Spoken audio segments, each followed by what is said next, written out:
Граѓанско-демократската унија денес на пресконференција постави неколку прашања до власта и до опозицијата. На што се должи застојот на градбата на новата клиничка болница во последните 3 месеци?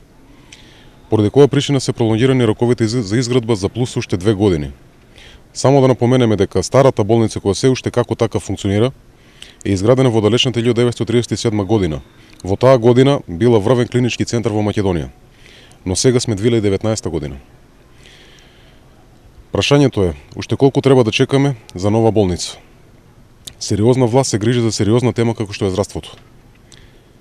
Дали некој се грижи за двата големи стопански субјекти, еден од областа на кожарството, а другиот од градежниот сектор, кои се крахирани? Судбината на над 1000 граѓани се доведени по знак прашалник. Зошто молчат и власта и опозицијата? Има ли кој да праша што ќе биде со судбината на тие луѓе, со нивните кредити, сметки и со нивното неисплатено пензијско и здравствено осигурување?